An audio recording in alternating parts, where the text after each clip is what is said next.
Olá, pessoal. Esse é mais um vídeo do nosso curso sobre teorias éticas dos animais não humanos. E hoje nós vamos apresentar uma teoria da ética normativa, né, que é muito conhecida, que é o utilitarismo. Só lembrando, nesse vídeo a gente vai falar do utilitarismo clássico, não o utilitarismo médio e não o utilitarismo negativo, tá, que a gente vai abordar em outros vídeos. Então, vamos ver. Claro, como todas as outras teorias éticas, né, nós vamos ver primeiro do que se constitui essa teoria, o que ela prescreve, quais são os fundamentos dela, e depois quais são as implicações práticas dessa teoria em relação aos animais não humanos. Vamos fazer isso com essa teoria e nos outros vídeos com várias outras.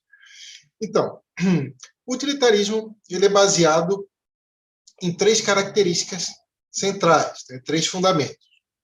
Primeiro, que diz respeito à teoria do bem-estar, né, adotada pelo utilitarismo, como a gente vai ver, tem várias variantes, né, dependendo da teoria do bem-estar que elas adotam.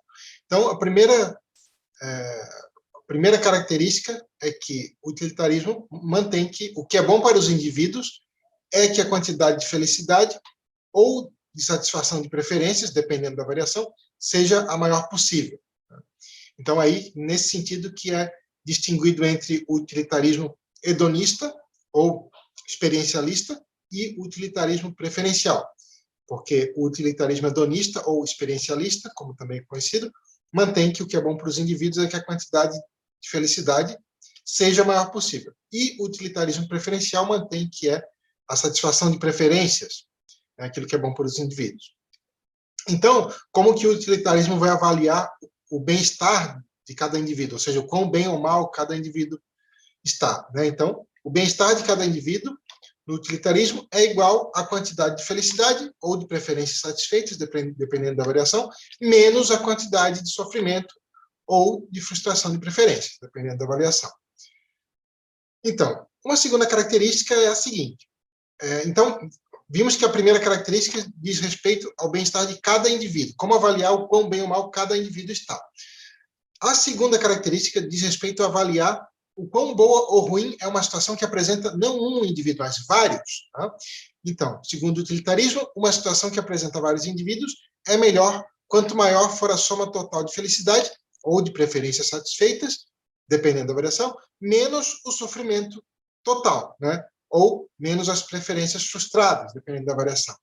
Então, veja que, só desfazendo aqui um equívoco que é muito comum, a diferença entre o utilitarismo hedonista e o utilitarismo preferencial não é que um avalia a situação agregando a soma total de sofrimento e felicidade e o outro não se baseia na agregação. Toda forma de utilitarismo é agregativa. A diferença é que o utilitarismo clássico, hedonista, vai avaliar o valor de uma situação que apresenta vários indivíduos, né, a partir da soma total de felicidade menos a soma total de sofrimento. E o utilitarismo preferencial vai avaliar essa situação que apresenta vários indivíduos a partir da soma total de preferências satisfeitas menos a soma total de preferências frustradas. Tá? Então, todas essas formas são agregativas no sentido de que elas somam, né, a felicidade de cada indivíduo menos o sofrimento de cada indivíduo ou as preferências satisfeitas menos as preferências frustradas. Então, temos aqui o primeiro passo, que é sobre a teoria do bem-estar, né, que cada variante do utilitarismo vai adotar, e aqui é sobre como o utilitarismo, né, avalia o quão boa ou ruim é uma situação que apresenta vários indivíduos. Novamente, estamos falando aqui do utilitarismo clássico, que ele não é o utilitarismo negativo e não é o utilitarismo médio, que vamos abordar em outros vídeos. Então, esses dois passos, né, o primeiro e o segundo, eles são sobre valor. Né? O primeiro é sobre o valor individual, quão bem ou mal o indivíduo está, e o segundo é sobre como avaliar o quão boa ou ruim é uma situação que apresenta vários indivíduos. Só o terceiro passo, que é realmente normativo, que ele prescreve o que deveríamos fazer. Então, o terceiro passo vai dizer que devemos aumentar a soma total de felicidade, né, ou de preferências satisfeitas, dependendo aí da variação. Então, essas são as características centrais do utilitarismo. Então, vamos dar aqui um exemplo com números que fica muito mais fácil de entender, né, as características dessa teoria. Então, em vários vídeos desse curso a gente vai dar exemplos assim, tá? Que vai envolver S1, S2, S3, S quer dizer situações, né? Então, situação 1, situação 2. As letras representam indivíduos, né? A, B, C e D são 4 indivíduos diferentes, indivíduos sencientes, né? E isso quer dizer, então, que esses indivíduos possuem um bem-estar, no sentido de que eles podem estar se sentindo bem ou estar se sentindo mal. E os números positivos, né, dizem respeito a indivíduos que estão se sentindo bem. Quanto maior for o número positivo, melhor ele está se sentindo, né? Então, por exemplo, mais 9 aqui, né, quer dizer que ele está se sentindo melhor, está mais feliz do que aqui com mais 3. Mesma coisa, analogamente, né, os números negativos representam indivíduos que estão sofrendo. Então, quanto maior o número negativo, mais está sofrendo. Então, esse menos 12 aqui está sofrendo mais do que aqui com menos 10. Então, temos aqui um exemplo, né, com duas situações, S1 e S2, todas as duas têm 4 indivíduos, A, B, C e D, e aqui os níveis de bem-estar dele. Então, em S1, o indivíduo A está com menos 8, está sofrendo, o indivíduo B está com mais 9, ele está feliz, o indivíduo C está com menos 2, está sofrendo mais do que o indivíduo A, e o indivíduo B está com mais 3, ou seja, ele está bem, mas não tão bem quanto o indivíduo B. Somando isso tudo, né, então como é que o utilitarismo avaliaria o valor total dessa situação? Seria agregativo, no sentido que somaria os aspectos positivos, né, então mais 9, mais 3, né, da felicidade total de mais 12, e o sofrimento total, né, menos 12, menos 8 dá menos 20. E aí, a soma total agregada, né, seria menos 8, né, que é mais 12 menos 20. A situação S2, então, a gente teria o indivíduo A com menos 2, né, está sofrendo menos do que estaria em S1, o indivíduo B com mais 3, ele está bem, mas não tão bem quanto estaria em S1, o indivíduo C com menos 10, está sofrendo um pouco menos do que estava em S1, e o indivíduo D com mais 5, né, ele está um pouquinho melhor do que estaria em mais 3. Mas para o utilitarismo não importa essa comparação de cada indivíduo, o bem-estar individualmente comparativo de uns com os outros, importa só a soma total. Então, para o utilitarismo, né, novamente, ele avaliaria o S2, né, assim, sofrimento total seria menos 10 menos 2 dá menos 12. Felicidade total dá mais 5 mais 3 dá mais 8, e aí ele avaliaria a soma total agregada, né, de bem-estar, que seria mais 8 menos 12 dá menos 4. Então, o utilitarismo diria que, nesse caso, devemos escolher S2, porque a soma total agregada, né, tem menos desvalor do que a outra. Esse aqui é menos 8, esse aqui é menos 4, melhor. A mesma coisa se fosse positiva, né? Digamos que uma desse mais 8 e a outra desse mais 4, diria para escolher aquela com mais 8. Então, basicamente, esse que é o cálculo utilitarista. Agora, por que o utilitarismo precisa dar igual consideração a todos os seres sencientes? Né? Por que o utilitarismo é incompatível com o especismo? Né? E com racismo, com sexismo, com qualquer outra forma de discriminação. Bom, então, para ilustrar isso, vou dar um exemplo aqui mostrando por que o utilitarismo não pode ser especista, ou seja, por que o utilitarismo não apenas tem que dar consideração a todos os seres sencientes, independentemente de espécie, né, o que inclui os animais não humanos, mas ele precisa, além disso, dar igual consideração a todos os seres sencientes, ou seja, ele não pode dar um peso menor ao bem dos animais não humanos. Isso que eu vou exemplificar agora. Então, novamente, aqui a gente tem aquelas mesmas duas situações anteriores, né? São exatamente as mesmas. O que eu adicionei aqui de diferente? É que o laranja, que é o indivíduo B, é um membro da espécie humana.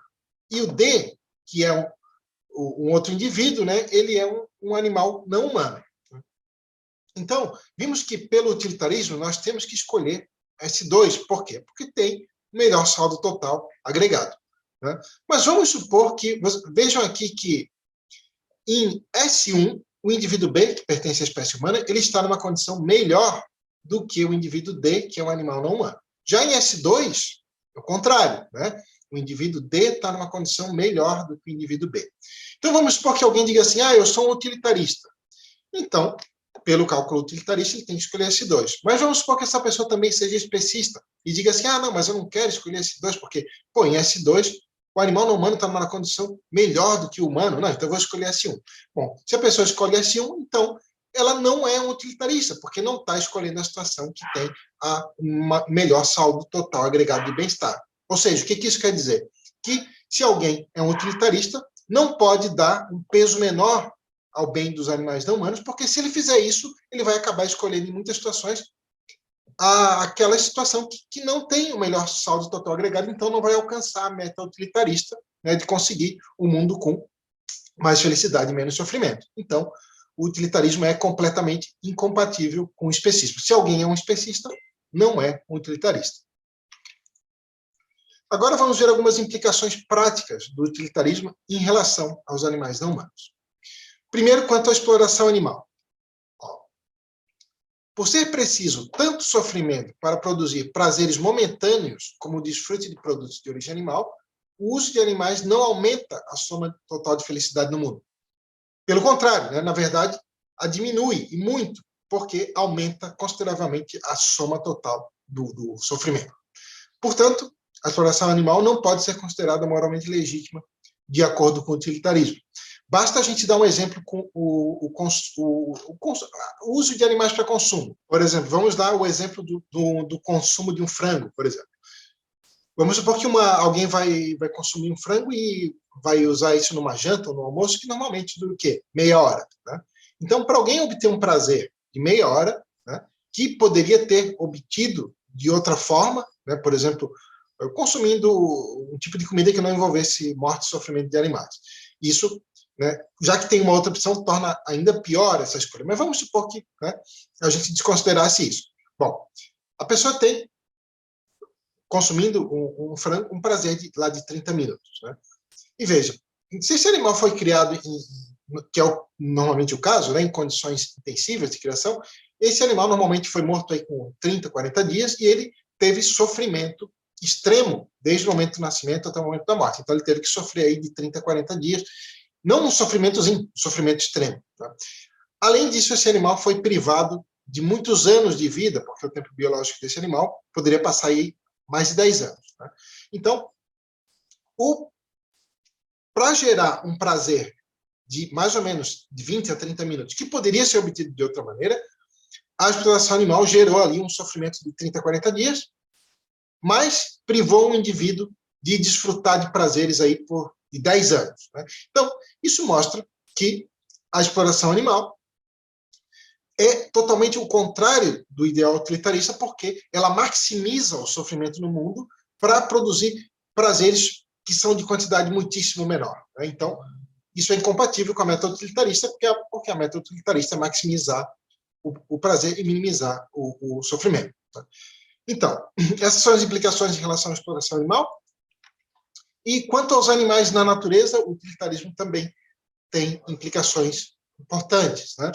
Porque, veja, o utilitarismo não pode simplesmente aceitar que não devemos fazer nada a respeito dos danos sofridos pelos outros, mesmo quando não somos quem causou esses danos. Porque, lembrando, né, a meta do utilitarismo é maximizar aquilo que é bom para os indivíduos e minimizar aquilo que é negativo.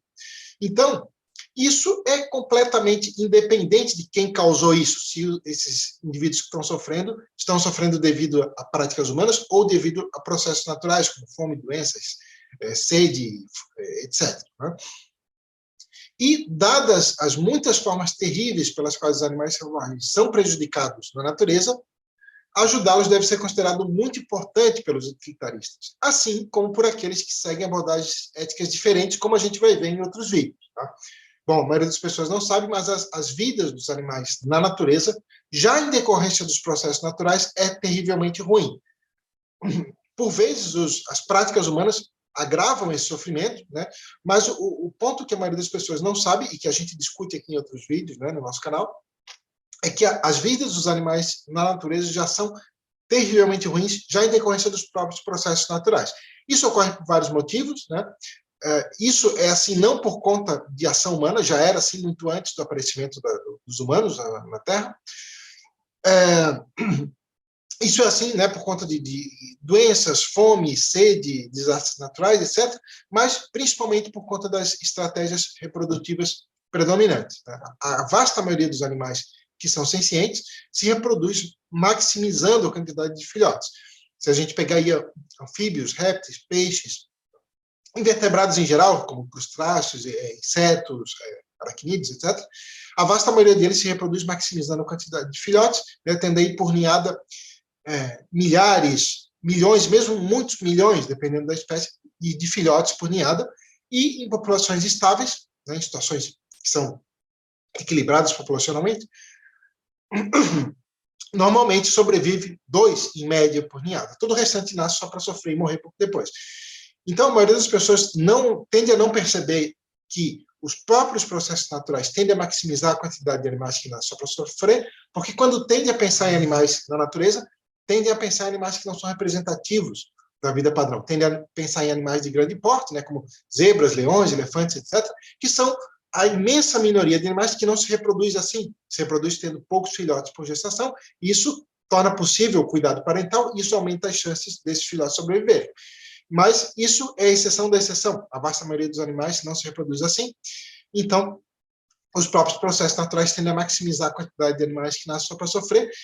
E quem se interessar por esse assunto, tem outros vídeos aqui no canal. Tem uma playlist, inclusive, sobre isso, né, sofrimento dos animais selvagens. Só para lembrar disso, então, que dada essa vasta quantidade de sofrimento em decorrência dos processos naturais, o utilitarismo, assim como várias outras teorias éticas, como a gente vai ver, não implica apenas se posicionar contra a exploração animal, mas sim defender, ajudar ativamente os animais para minimizar o sofrimento e as mortes deles, né, porque a morte dos animais impede que eles desfrutem de algo positivo, independentemente de se a origem do dano vem de práticas humanas ou de processo natural. Então, nesse trecho que acabamos de ver agora, então, eu defendi aqui que o utilitarismo implica em se posicionar contra a exploração animal. Mas existe uma objeção bem comum a essa tese que foi defendida aqui, né, que é a objeção que defende que o utilitarismo é incompatível com a abolição da exploração animal. Segundo essa objeção, o utilitarismo implicaria apenas em regulamentar a exploração animal, não em aboli-la. Então, vamos ver duas alegações que são frequentemente endereçadas para defender essa objeção. Tá? Então, uma alegação é de que o utilitarismo aceitaria o consumo de animais, né, o uso de animais para consumo. Já vamos ver por quê, né, qual é o argumento que está por trás dessa alegação.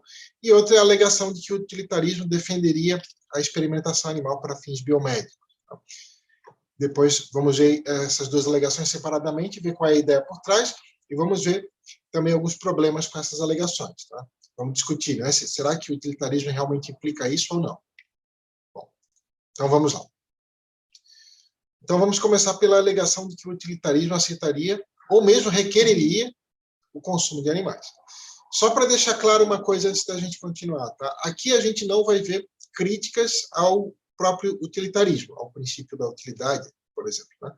A gente vai só investigar se, uma vez aceito o princípio utilitarista, se realmente teria essas implicações ou não.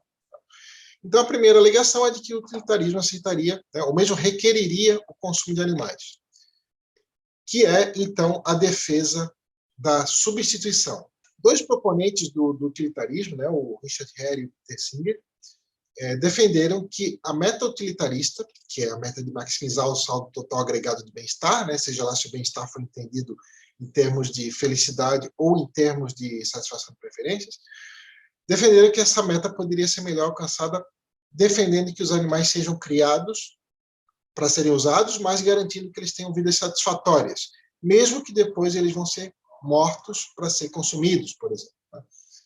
O Singer defendeu isso só para alguns tipos de animais, que são os animais que não teriam autoconsciência temporal de si. O Hare não dá de saber exatamente, mas parece que defendia independentemente disso. Mas a ideia geral é a seguinte: tá? Como cada animal seria substituído por outro depois de ser morto, né, porque o consumo continuaria, então teria que nascer mais animais. Então, ao longo do tempo, haveria muitos animais nascendo e levando vidas felizes. Né? Então, para esse argumento funcionar, os animais têm que ter vidas felizes. E esses animais provavelmente não nasceriam se a exploração animal fosse abolida. Então, basicamente, o que esses autores estão defendendo? Né? Que vai ter um saldo maior de felicidade sobre o sofrimento ao longo do tempo, ou de satisfação de preferências versus frustração de preferências, né?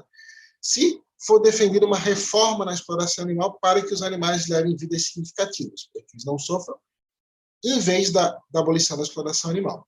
Novamente, a posição do Singer é um pouquinho mais detalhada do que isso, depende do caso, depende do tipo de animal, mas estou colocando o argumento aqui em linhas gerais. Tá? Então, a gente vai ver logo em seguida, tem várias razões para se rejeitar a substituição, mas antes da gente ver isso, é interessante a gente perceber o seguinte, ó, que mesmo que alguém aceite a ideia de substituição, parece que ela não implica aceitar a substituição de animais não humanos. Vamos ver por quê.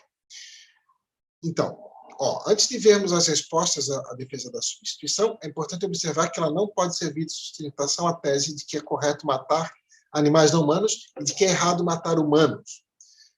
Por quê? Porque se o objetivo é fazer com que exista a maior quantidade de experiências positivas ou de preferências satisfeitas possível, então existe uma razão para se preferir matar e substituir humanos em vez de matar e substituir animais não humanos. Por quê? Bom, porque se o objetivo é maximizar o saldo total da atividade, no lugar que é ocupado por humanos, poderia existir um número muitíssimo maior de animais muito menores. E, então, os proponentes da substituição teriam que reivindicar a substituição de humanos, porque, então, haveria uma maior quantidade de experiências positivas ou de preferências satisfeitas, se fosse possível dar uma vida positiva para esses animais. Porque, lembrando, né, olha o tamanho de um humano, olha o tamanho de vários animais pequenos, que fossem sencientes, né? Não sei, pequenos mamíferos ou mesmo invertebrados, e teria ali muito mais cérebros tendo experiências. Né? Se essas experiências fossem positivas, então a utilidade seria maximizada, né? Matando humanos e fazendo nascer mais animais de pequeno porte. Como a gente acabou de ver, o argumento da substituição muitas vezes é utilizado para defender o consumo de animais não humanos, mas vimos que tem uma implicação oposta. Teria que se defender substituir, matar os humanos para substituir por animais não humanos. Bom, agora vamos ver dois argumentos que defendem que do utilitarismo não se segue a aceitação da substituição. Vamos ver. Então, essas duas maneiras de questionar a defesa da substituição podem ser feitas com base nessas duas alegações aqui. Ou mantendo que o mal causado pela substituição é sempre maior do que o benefício gerado, ou então mantendo que existem outras possibilidades para maximizar a utilidade que são mais eficientes do que a substituição. Vamos ver cada uma separadamente. Então, primeira, né, mantendo que o mal causado pela substituição é maior do que o benefício gerado.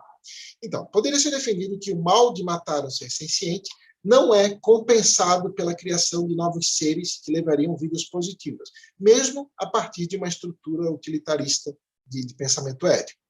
Por quê? Porque no caso de seres sencientes já existentes, existem indivíduos identificáveis que seriam prejudicados com a morte. Por exemplo, se alguém matar o Luciano, vai dizer, olha, o Luciano foi prejudicado porque ele morreu.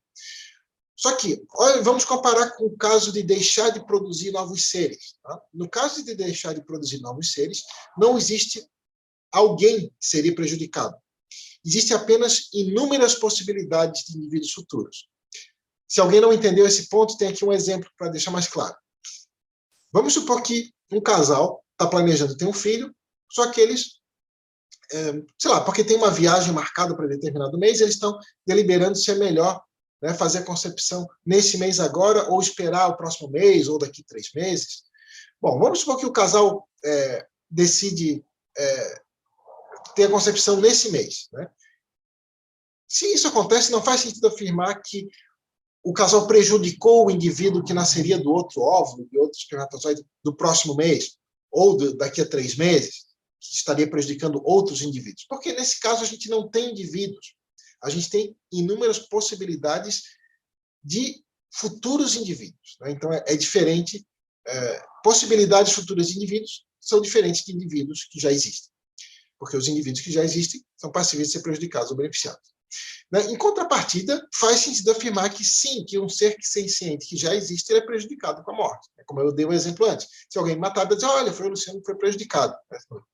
Então, em resumo, o que esse argumento quer dizer é que o mal causado por matar um ser senciente já existente não parece que ele é compensado pela criação de novos seres que teriam vidas significativas. Parece que matar um indivíduo senciente é pior do que deixar de produzir novos seres sencientes, que isso não é equivalente uma coisa a outra. Então, que um benefício não anula esse mal causado. Então, se a meta de alguém é maximizar o saldo total agregado de bem-estar, então parece que não deveria defender a substituição, porque a substituição vai sempre causar um mal grave para produzir um benefício menor. Então, outra maneira de defender que a substituição não se segue do utilitarismo, que os utilitaristas não têm que defender a substituição, e mais ainda tem que ser contra a substituição, é esse outro argumento aqui, que ele envolve manter que existem outras possibilidades mais eficientes para maximizar a utilidade. Por que isso é assim? Né? Então, vou resumir todo o argumento aqui. Se a meta dos proponentes da substituição é fazer com que exista o maior saldo total agregado de bem-estar ao longo da história do mundo, né, daqui para frente, existe outra maneira mais eficiente de alcançá-la do que sugerir, do que propor a substituição. Por exemplo, poderia ser difundida a igual consideração por todos os seres sencientes, independentemente de espécie. Por exemplo, a mesma energia que alguém utilizaria para defender a substituição, poderia utilizar para fazer campanha e dedicar o seu tempo para combater o especismo. Esse ideal de combater o especismo, em longo prazo, parece que ele tem muito mais probabilidades de realizar a meta, de maximizar o bem-estar total, do que um ideal que reforça a ideia de que os animais não humanos são recursos para os humanos. Por exemplo, né, é só o ideal de consideração por todos os seres sencientes, é só a crítica ao especismo que poderia motivar as pessoas a tentarem se mover para minimizar o sofrimento e as mortes dos animais não humanos, seja lá o sofrimento e as mortes que eles padecem em decorrência da sua exploração, seja lá o sofrimento e as mortes que eles padecem em decorrência dos processos naturais. Lembrando, né, essas mortes, esse sofrimento que eles padecem em decorrência dos processos naturais, afetam uma quantidade de animais tão gigantesca que deixa a quantidade de animais que são prejudicados por eles, que são explorados, né, pequena em comparação. E essa quantidade de animais explorados já é gigantesca. Então, parece que é só com o ideal de promover a consideração pelos seres sencientes e se posicionar contra o especismo que implica, então, que as pessoas vão se preocupar, se esse ideal for bem difundido, em prevenir o sofrimento dos animais. Se o ideal de defender que os animais são recursos substituíveis, etc., prevalecer, então, muito provavelmente, o sofrimento dos animais não vai ser aliviado, nem na exploração, e muito menos em decorrência dos processos naturais, tá?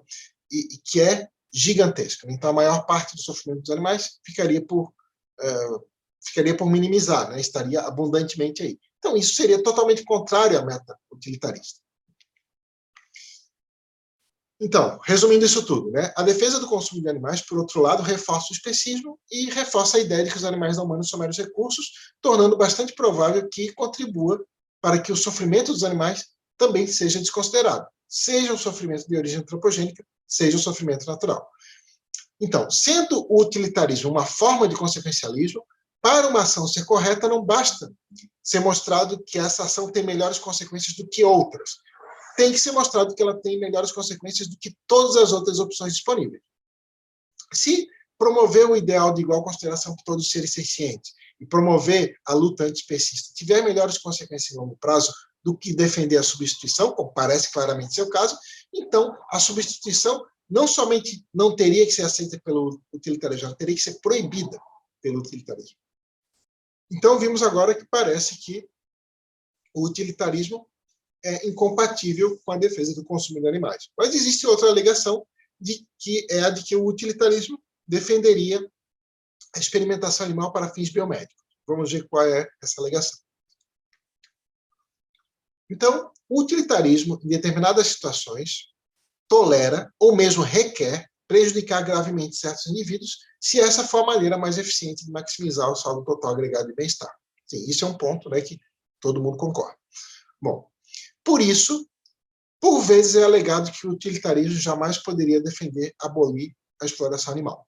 Segundo essa visão, no máximo, o utilitarismo poderia ser contrário à vasta maioria da exploração animal, uma vez que a vasta maioria da exploração animal produz muitos malefícios e não produz benefícios tão grandes quanto.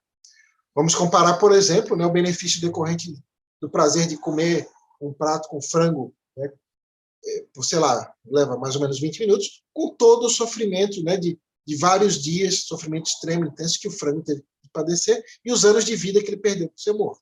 Então, obviamente que o consumo de animais contrário ao método utilitarista. Entretanto, segundo essa alegação, o utilitarismo teria que aceitar casos de exploração animal, como quando matar alguns animais em experimentos, por exemplo, poderia salvar uma grande quantidade de vidas, ou poderia diminuir o sofrimento de muitos outros indivíduos. Essa é a alegação que vamos discutir agora. Então, vamos ver várias formas de questionar essa alegação de que o utilitarismo defenderia a experimentação animal para fins biomédicos. Então, vamos ver aqui 4 maneiras de questionar essa alegação. Tá? Uma delas eu vou listá-las agora, depois a gente vai ver em detalhes cada uma. Tá? Uma delas é mostrando que os casos em que o utilitarismo aceitaria o uso de indivíduos são diferentes do caso da experimentação animal. Outra é mostrando que nos casos em que o utilitarismo aceitaria o uso, ele teria razões para preferir usar humanos, não para preferir usar animais não humanos. Uma terceira maneira é mostrando que investir os recursos no desenvolvimento de métodos que não utilizem animais seria mais eficiente para maximizar a utilidade. E uma quarta maneira é mostrando que defender uma posição abolicionista é mais eficiente para maximizar a utilidade do que abrir certas exceções em certos casos. Vamos ver isso aqui. Uma de cada vez agora. Então, primeiro, os casos em que o utilitarismo aceitaria o uso são diferentes da experimentação animal. Bom, como a gente viu lá no início do vídeo, como o utilitarismo é incompatível com o especismo, lembrando, no cálculo do bem total tem que dar igual peso a níveis de prejuízo e benefícios similares. Então, nos casos em que o utilitarismo aceitaria ou mesmo requereria prejudicar determinados indivíduos para beneficiar outros, isso teria de ser neutro em relação à espécie, tanto a espécie daqueles que seriam prejudicados quanto da espécie daqueles que seriam beneficiados. Só que na exploração animal não é assim, A exploração animal ela é antropocêntrica. As vítimas são sempre os animais não humanos e os beneficiários são sempre os humanos. Além disso, mesmo na experimentação animal que visa curar doenças, a quantidade de animais que sofrem e morrem nos experimentos é gigantescamente maior do que a quantidade de humanos que são beneficiados. Então, a experimentação animal, mesmo a experimentação animal que visa curar doenças, que não é a maior parte da experimentação animal, mas mesmo essa, é contrária à método utilitarista, porque produz muito mais danos do que benefícios. Bom, outra maneira de questionar aquela alegação é defender que, nos casos em que o utilitarismo aceitaria o uso de questões de experimentos, teria razões para preferir usar humanos. Vamos ver por quê. Bom, antes eu falei que o utilitarismo ele tem que rejeitar o especismo, ele tem que ser neutro em relação à espécie dos indivíduos. Mas poderia ser objetado que, se usar os animais não humanos em comparação a usar os humanos fosse mais eficiente para maximizar a utilidade, então o utilitarismo teria que requerer usar os animais não humanos e não os humanos. Contudo, o que eu queria apontar é que, na prática, no caso da experimentação animal, ocorre exatamente o contrário. No caso da experimentação animal, para alcançar a meta que a experimentação animal se propõe, é mais eficiente usar humanos.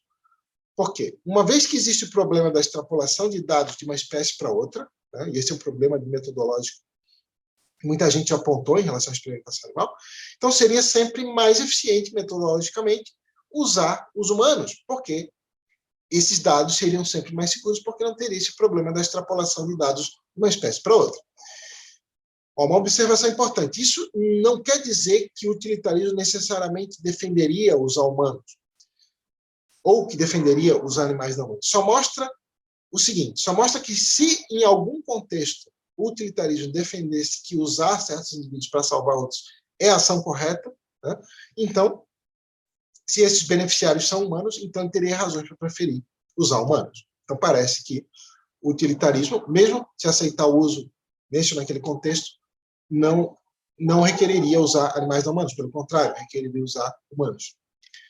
Então, uma terceira maneira de questionar aquela alegação é defender que investir em métodos que não utilizem animais seria mais eficiente para maximizar a utilidade. Vamos ver isso em mais detalhes.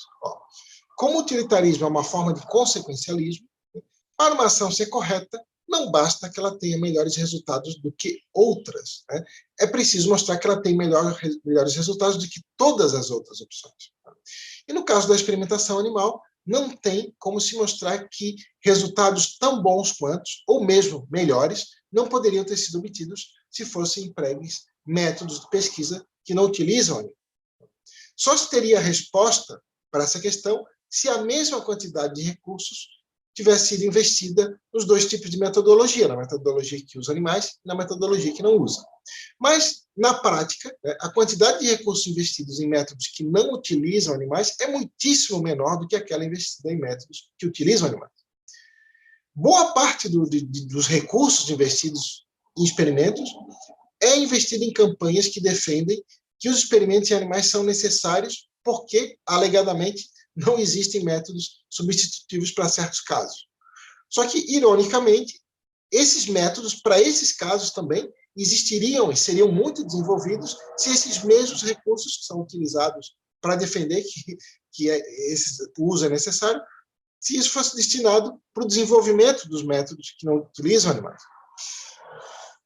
Além disso, os métodos que não utilizam os animais têm a vantagem de produzir benefícios sem causar o dano que os experimentos em animais causariam. Então, parece que, se a meta de alguém é maximizar a utilidade, isso seria feito de modo muito mais eficiente pela defesa de pegar todos os recursos que são utilizados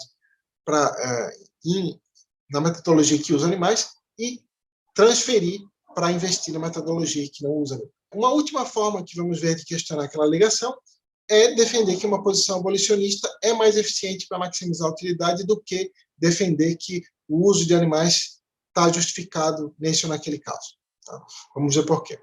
Então, eu vou distinguir aqui nessa resposta entre consequências diretas e consequências indiretas. O que eu estou chamando de consequências diretas? São todas as consequências de uma determinada decisão que não dependem das consequências e decisões de outros indivíduos, não dependem do modo como essa decisão influencia outros indivíduos a tomarem decisões. Então, o que eu quero mostrar é o seguinte: mesmo que em um caso ou outro seja possível que, em termos de consequências diretas, o saldo total de bem-estar seja maximizado se certos indivíduos sejam explorados para beneficiar outros, como o utilitarismo busca maximizar o saldo total de bem-estar ao longo do tempo, e não apenas no momento presente ou apenas no futuro próximo, é ao longo do tempo daqui para frente, então o utilitarismo precisa necessariamente levar em conta as consequências diretas e indiretas, ou seja, tem que levar em conta também a influência que cada ato, cada decisão possui nas decisões que os outros agentes vão tomar, em geral, ao longo do tempo daqui para frente. Não só o utilitarismo, qualquer forma de consequencialismo tem que levar isso em conta.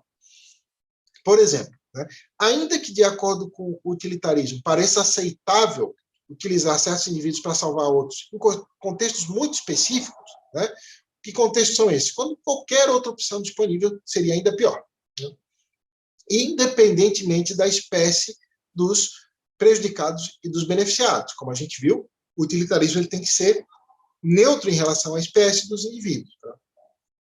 Só que parece que, dada a vigência do pensamento especista, se isso for defendido em público, o público vai entender a coisa de modo errado. Em vez de entender que, por vezes, em contextos muitíssimo específicos, segundo o utilitarismo, é justificado prejudicar os indivíduos para beneficiar outros, eles vão entender que é justificável prejudicar os animais não humanos para beneficiar os humanos. Sempre os animais não humanos sendo prejudicados, sempre os humanos sendo beneficiados. E, dada a vigência do especismo, muito provavelmente o público vai entender que prejudicar os animais, causar sofrimento, morte, seria aceitável em contextos onde o utilitarismo não consideraria aceitável. Por exemplo, a gente viu que a maior parte da exploração animal, os benefícios que gera são muitíssimo menores do que o mal que ela causa. Mas, dada a vigência do especismo, é possível que, se abrir exceção para aquele caso, que seriam muito específicos, o público vai entender que essas exceções é para ser aberta em casos onde elas não se justificariam. Então, isso parece mostrar que os utilitaristas maximizariam de maneira mais eficiente e segura o saldo total do bem-estar ao longo do tempo, daqui para frente, na história do mundo daqui para frente, se defenderem uma regra geral abolicionista. Então, a gente viu aqui, basicamente, do que consiste o utilitarismo, vimos algumas implicações práticas em relação aos animais humanos, em outros vídeos vamos ver outras teorias éticas que têm implicações similares e também outras variações do utilitarismo, como o utilitarismo médio e o utilitarismo negativo. Mas vamos ver várias outras teorias éticas, como igualitarismo, prioritarismo, suficientismo, Maximin, várias teorias de direitos, teorias contratualistas, teorias centradas no caráter, também como teorias de virtudes e ética do cuidado. É isso então, muito obrigado quem assistiu até agora, um abraço, tchau.